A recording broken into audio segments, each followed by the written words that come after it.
안녕하세요. 동파는 가게 대표사원 김강주입니다. 며칠 전에 삼성전자에 대한 동영상을 올려드렸습니다. 그런데 구체적으로 삼성전자 주가에 대한 의견을 묻는 분들이 많습니다. 오늘 그 이야기를 하겠는데요. 사실 특정 종목에 대한 주가 전망을 말씀드리는 것은 매우 조심스럽습니다. 따라서 오늘 드리는 말씀은 철저히 제 개인 생각이니까 투자에 참고만 하시고요. 결론적으로 오늘 드리는 말씀이 틀리면 좋겠습니다. 그만큼 상황이 좋지 않다라는 뜻인데요. 오늘 순서는 세 가지 내용을 조금 정리하면서 제 나름대로의 결론을 말씀드리겠습니다. 첫 번째는 지금 삼성전자가 오늘, 그러니까 10월 10일 오늘 5만 원대로 주저앉았습니다. 그렇다면 과연 5만 원대 삼성전자 주가는 찐 바닥일까? 이것을 지난 5년간의 주가 추세를 참고해서 말씀드리겠고요. 두 번째, 5만 원대로 추락했는데 외국인은 계속 팔고 있습니다. 오늘 또 몇백만 주 팔았고, 특히 오늘은 국내 기관들도 무려 400만 주 이상이나 순매도로 돌아섰습니다. 자, 이 이야기를 해드리겠고요. 세 번째는 우리가 일반적으로 어떤 특정 종목의 주가 적정성을 판단할 때 가장 일반적으로 사용하는 기준치가 있습니다. 바로 PER이죠. 주가 대 수익 비율. 자, 삼성전자 PER은 2024년 올해 12월 말 결산 기준으로 추정 PER은 지금 한 11 정도 됩니다.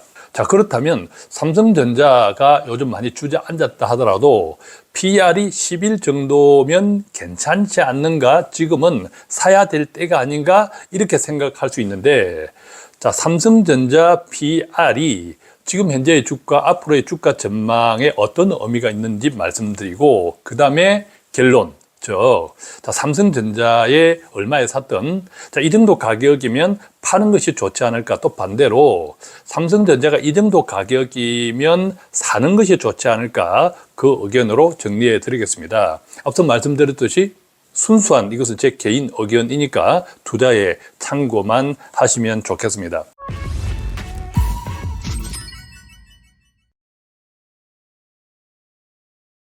자, 첫 번째, 5만 원이 과연 5만 원대가 찐 바닥일까?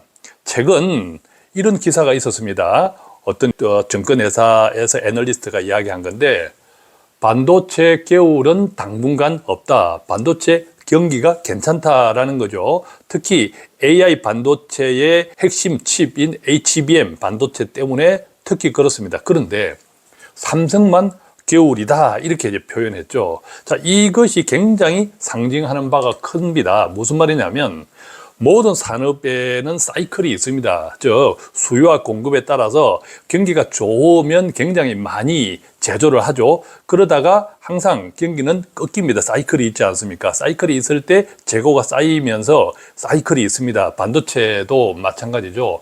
반도체도 돌아보면 한 4, 5년 주기로 계속 사이클이 있었는데 이것을 아담 스미스의 보이지 않는 손으로 이야기할 수도 있는 거죠. 자, 그런데 반도체 겨울은 없다? AI 때문에 당분간. 그런데 반도체 겨울이 지금은 없지만 항상 사이클은 있다? 꺾일 수 있다는 거죠. 꺾일 수 있는데 삼성전자는 지금 최악입니다. 삼성전자는 지금 최악인 상태에서 회복해야 되잖아요. 그런데 삼성전자가 다행히 회복하는 시점에서 반도체가 겨울일 수도 있는 거죠.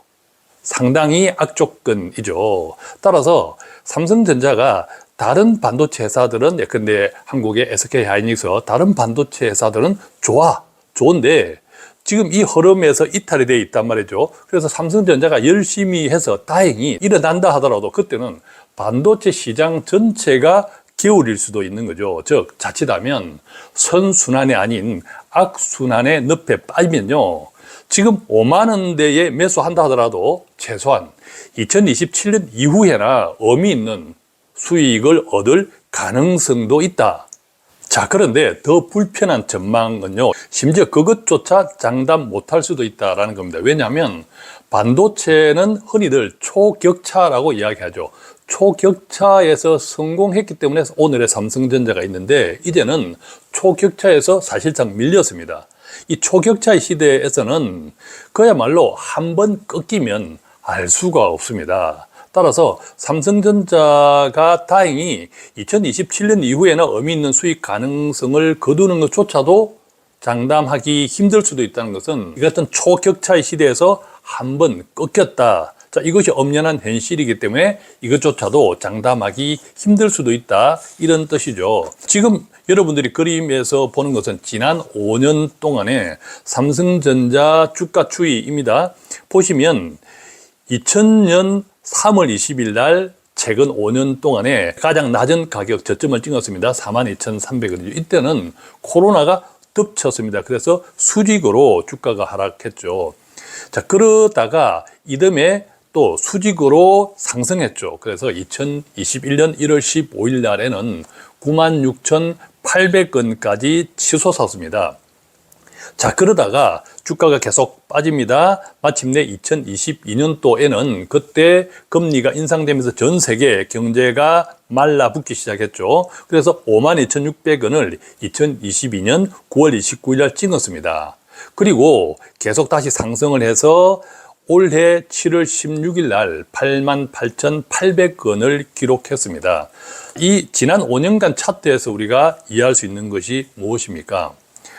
5만 원이 아니라 4만 원도 갈 수 있고, 이때는 코로나 때라 하더라도 52,600원, 5만 원 초반대도 주저앉을 수 있는 거죠. 물론 이때는 시장의 금리 인상으로 인한 전 세계 경제가 말라 비틀어졌을 때이기도 합니다만, 자, 경제라는 것은 항상 사이클이 있습니다. 금리도 항상 사이클이 있습니다. 그래서 이때의 상황을 특수한 상황으로 이해하기만은 조금 불편한 거죠. 그래서 전체 경제의 사이클이 있는 것이고, 그 속에서 반도체라든지 각 업종 사이클이 다 다릅니다. 그죠? 다 그런 것들을 다 감안할 때 지금 5만 원대로 주저앉은 이 삼성전자 주가가 그저 찐 바닥으로 장담하는 것은 아니다라는 생각이 듭니다. 자, 조금 구체적으로 보면요. 일단 삼성전자는 현재 시점에서 파운드리 분야를 사실상 철수했습니다. 그리고 메모리에 집중했죠. 메모리 가운데에서도 HBM, AI 반도체, HBM에 집중하고 있습니다. 자, 그러니까 당연히 상당한 시간이 필요합니다. 모든 단계에서 열세라는 거죠. 그리고 파운드리 적자를 계속 감수해야 되는데 이게 언제까지 일지 장담을 못합니다. 자, 이것은 삼성전자 총 매출과 영업이익 측면에서 파운드리 부분의 적자를 계속 감수한다는 것은 영업이익을 갉아먹는 요인이거든요. 자, 그렇기 때문에 삼성전자가 겨울을 회복하는 것은 쉽지 않다.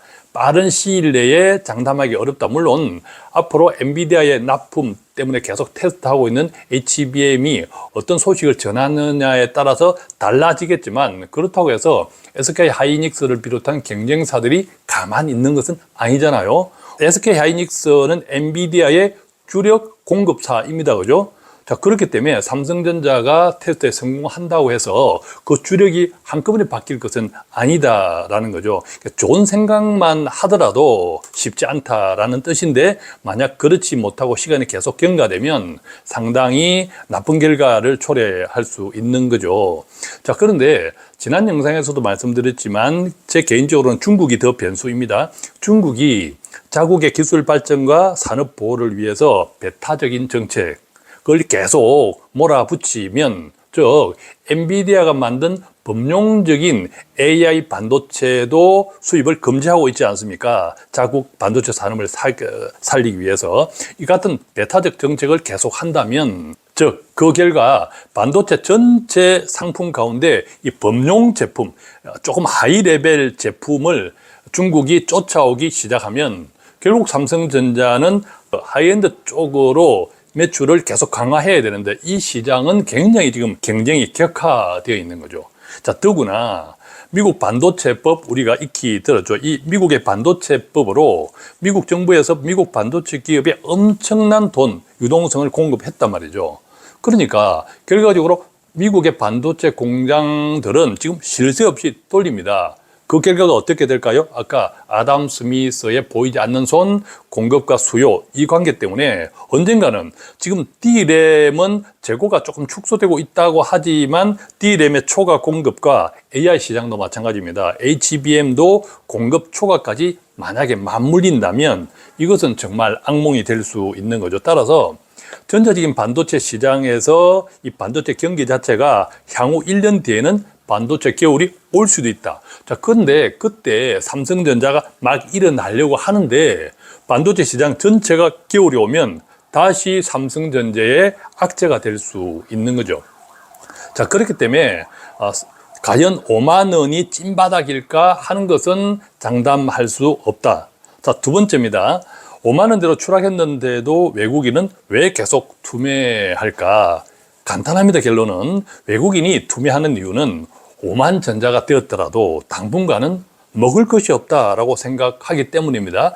왜 그럴까요? 조금 전에 말씀드린 그런 이유 때문이죠. 즉 외국인들은 그저 싸다고 들어가지는 않습니다. 언제 먹고 나올 수 있느냐가 중요하죠. 왜냐하면 돈 벌 수 있는 종목들은 허다하게 많습니다. 그죠? 꼭 한국 투자만 있는 것은 아니잖아요. 자, 그렇기 때문에 외국인들은 그저 싸다고 들어가지 않고 언제 먹고 나올 수 있느냐가 중요합니다. 즉 지금은 외국인이 계속 투매하는 것은 싸다, 비싸다, 찐바닥이다, 아니다, 이게 문제가 아니라 언제 먹고 나올 수 있느냐가 더 중요한 판단이다.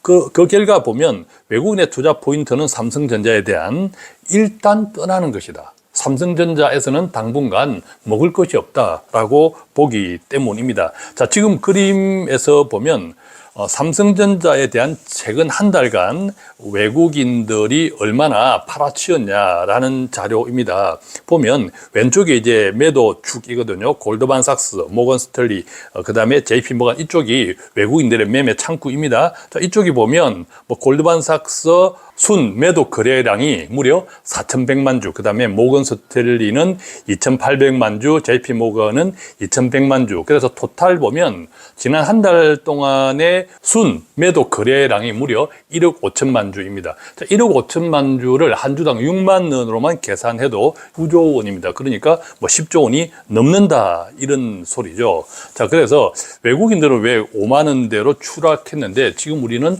5만 원이 찐바닥이다 이렇게 생각하고 개인 매수세가 계속 들어오고 있는데 외국인은 왜 팔까? 앞서 말씀드린 대로 외국인은 그저 싸다고 들어가지 않고 언제 먹고 나올 수 있느냐가 중요한데 현재 삼성전자에 대한 외국인들의 투자 관점은 일단 떠나는 것이다. 왜 떠날까? 앞서 말씀드린 첫 번째 이유 5만 원이 찐바닥일까? 그것에 관해서 말씀드렸을 때 그 이유이다라고 생각하시고 이제 세 번째입니다.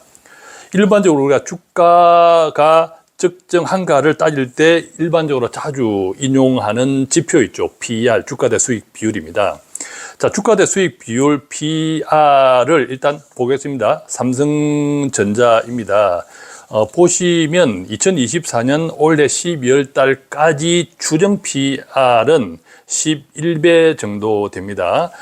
왼쪽에 보시면 2021년도 12월 말 추정 PER은 13배 정도가 나옵니다. 자, 그런데 올해 2024년 바로 앞에 있는 지난해 2023년 12월에 추정 PER은 무려 36.84가 나옵니다. 그래서 전체적으로 보면 지금 PER이 2021년과 비교해서도 특히 지난해와 비교해서는 굉장히 싸다라는 인식을 할 수 있죠. 단순하게 PER로 보면. 그런데 우리가 PER에 대해서 오해하지 말아야 될 것은 PER은 해당 종목에 언제 참고를 하냐면요. 두 가지 경우입니다. 주가 전망이 좋을 때, 앞으로 이 기업이 장사를 잘하겠어, 이익을 많이 내겠어 할 때, 그런데 지금 PER이 낮아 할 때 괜찮은 겁니다. 이때 판단하는 거. 두 번째는 반대입니다. 주가가 계속 거침없이 올랐어요. 거침없이 올랐는데 이 주가가 지금 거품이 아닐까라는 판단에서 PER을 봅니다. 자, 그러면 삼성전자는 어느 쪽에 해당되나요? 아무 쪽에도 해당되지 않습니다. 지금 당장에 주가 전망이 좋아서 해당되지 않죠. 또 지금 너무 주가가 많이 올라서 거품인가? 이거 판단하는 거 지금 해당되지 않죠. 그러니까 지금 삼성전자에 대해서 PER을 들이미는 것은 아무 짝에도 쓸모없다, 이렇게 이해하시면 좋겠습니다. 자, 이 같은 세 가지 정도를 참고해서 제 나름대로 삼성전자 주가에 대한 제 나름대로의 생각을 말씀드리면, 우선 만약에 내가 삼성전자를 투자하고 싶어, 최근에도 삼성전자가 싸다 해서 계속 지금 개인 투자자들이 외국인과 기관이 투매하는 것을 받아내고 있거든요. 받아내고 있는데, 제 생각에는 5만 원대에서부터는 분할 매수할 수도 있겠다, 이런 생각은 들고, 그런데 앞서 제가 첫 번째 말씀드릴 때 그 이유에서처럼 삼성전자에 대한 믿음이 필요합니다. 삼성전자가 반드시 현재 위기를 극복할 거야. 지금까지 삼성전자의 명성을 되찾을 수 있다는 믿음이 필요합니다. 자, 믿음이 필요합니다. 이것은 보증할 수는 없다. 그 다음에 두 번째, 상당한 시간을 각오해야 합니다. 왜냐하면 지금 현재 외국인들이 왜 투매를 하면서 떠나느냐, 이것을 이제 봐야 되는 거죠. 물론 단기적으로는 앞서 말씀드렸듯이 AI 반도체, HBM 테스트 성과에 따라서 주가 변동성은 있으나, 테스트에 성공한다고 해서 엔비디아가 SK 하이닉스 주력 회사와의 거래를 끊고 이것을 받는 그런 것은 아니지 않습니까? 그죠? 자, 그렇기 때문에 단기적으로는 HBM 테스트 결과가 좋으면 뭐 주가에도 좋은 영향은 있겠지만 그것도 한계가 있다. 자, 이렇게 생각하시면 좋겠습니다. 특히 이제 삼성전자는요, 시니어 분들이 많습니다. 시니어 분들이 왜 삼성전자는 망하지 않는 회사라고 생각 때문에, 또 배당도 괜찮다, 이런 생각 때문에 삼성전자의 시니어 분들이 많고, 그 다음에 특징은 삼성전자에 몰빵 투자하신 분들이 많고, 또 다른 종목 사더라도 삼성전자 비중이 굉장히 많다, 다른 종목에 비해서. 자, 그런 좀 특징을 가지고 있는데요. 최근에도 비슷해 보입니다. 즉, 개인 투자자들만 계속 기관과 외국인이 파는 것을 받아내고 있는데, 자칫하면 내가 가지고 있는 투자금의 심지어 전부 또는 상당한 부분을 지금 가격대에서 몰빵하는 일은 조심하시고, 5만 원대로 떨어졌지만 더 떨어질 수 있다 항상 생각하시고, 뭐 오를 수도 있으나, 그래서 반드시 분할 매수, 제 생각에서는 한 10분의 1 정도씩 계속 분할해서 사는 것이 어떨까, 매수한다면. 자, 그렇게 생각합니다. 자, 그렇다면 내가 가진 삼성전자는 어떻게 하면 좋을까? 자, 이 부분 말씀드리겠는데, 우선 지금 그림에서 보면 삼성전자가 최고가를 찍었을 때 지난 5년간 보면, 즉 2021년도 96,800원, 그 다음에 올 7월 달에 88,800원. 자, 그 아랫부분에 까만 동그라미, 이때가 거래량입니다. 거래량이 상당히 많죠. 지난 5년 동안에 삼성전자가 고점을 찍었을 때 거래량이 상당히 많습니다. 그죠? 한눈에 봐도. 무슨 말입니까? 8만 원 전후에서 매수를 하신 분들이 많습니다. 그렇죠? 그리고 앞서 말씀드린 대로 몰빵 혹은 이제 다른 종목에 비해서 비중도 많이 가지고 있는데, 현재 주가 5만 원으로 5만 원대로 주저앉은 현재 주가에 대한 장점은 딱 하나입니다. 아무래도 더 떨어질 수 있는 하방 경직성은 조금 더 단단해진 거죠. 더 안 떨어진다가 아니라 하방 경직성은 조금 더 커져 있다. 그러나 더 떨어질 수 있다. 계속 말씀드리지만 그거 염두에 두시고요.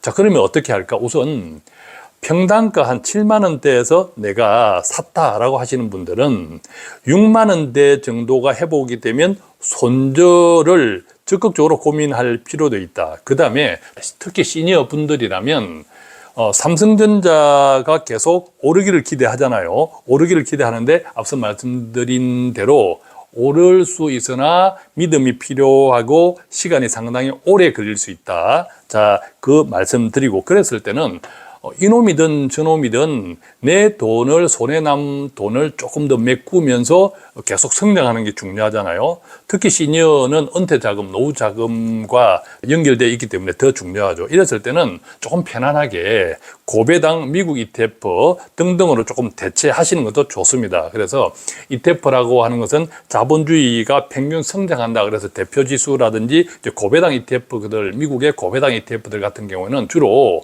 기업 실적이 좋고 배당을 하는 종목 위주로 투자하는 ETF들이거든요. 어떤 의미에서는 자본주의를 견인하고 있는 기업 기업들입니다. 안정된 기업들. 자, 그래서 자본주의 평균 성장 플러스 대체로 뭐 저희 바인 투자자문에서 자문 운용하는 고배당 ETF 포트폴리오 상품 같은 경우에도 연평균 5% 이상은 배당은 매달로 나누어서 따박따박 계속 나오거든요. 그 다음에 이제 원금은 앞선 말씀드린 대로 자본주의가 평균 성장을 기대한다면 뭐 오르락 내리락 하겠지만 평균적으로는 성장한다. 자, 그래서 불러서 시간을 인내하는 것은 어떨까? 이제 그런 부분도 좀 생각해 보시고, 그 다음에 8만 원대에 내가 매수했어. 이러면 사실 8만 원대인데 지금 5만 원대잖아요. 손실폭이 너무 크죠. 그래서 당장 손절하고 하는 것은 마음이 쉽지 않을 거예요. 그럴 때는 뭐 그냥 묻어둘 수도 있죠. 그랬을 때 앞서 말씀드린 대로 삼성전자에 대한 믿음이 확고해야 합니다. 그 다음에 상당한 시간을 인내해야 할 수도 있다. 이것도 좀 각오하시고, 아니면 그것이 좀 힘들다면 7만 원대에 매수한 분들과 마찬가지로 6만 원대에서라도 결단이 필요해 보입니다. 그죠? 결단이 필요해 보이고, 물론 7만 원대에는 무조건 손절 후 고배당으로 옮겨 타는 것도 특히 시니어들 같은 경우에 괜찮지 않을까라는 생각이 듭니다. 왜냐하면 주가가 조금 회복되어서 뭐 6만 원, 7만 원대에 회복된다 하더라도 다행히 그때 이제 반도체 시장의 겨울이 시작될 수도 있기 때문이죠. 그러면 다시 또 폭삭 주저앉을 수 있거든요. 자, 어쨌든 삼성전자에 대해서 투자하신 분들도 마음이 많이 불편하시겠지만 가장 다급한 쪽은 아무래도 삼성전자라는 회사 자체겠죠. 그래서 아마 올 연말 연초에 상당한 조직 개편이 있을 것이고, 그런데 지난 동영상에도 말씀을 드렸지만 조직 개편의 정점은 저는 이재용 회장이 되어야 한다고 생각합니다. 최근에 이재용 회장이 삼성전자의 분사, 즉 메모리 반도체, 시스템 반도체 등 이런 분사를 생각해 본 적이 없다. 구체적으로는 관심도 없고 오히려 성장을 갈망한다라는 표현을 했는데, 이 워딩을 보면 분사는 절대 하지 않는다라는 말을 한 것은 아닙니다. 즉 분사에는 관심이 없고 오히려 시스템 반도체, 즉 바운더리 분야의 성장을 갈망한다라는 표현은 분사를 하면 성장에 좋다는 판단이 들 때는 분사할 수도 있다는 뜻이기도 하죠. 그래서 저는 오히려 장기적으로는 결국 분사하지 않을까 그런 생각을 가집니다. 왜? 삼성전자의 조직 개편의 정점은 결국 이재용 회장이 되어야 한다라고 생각하기 때문입니다. 자, 오늘은 삼성전자 주가 전망에 대해서 제 나름대로 생각을 드렸는데, 시작할 때 제가 어떤 말씀을 드렸나요? 틀리면 좋겠다 라는 말씀을 드렸죠.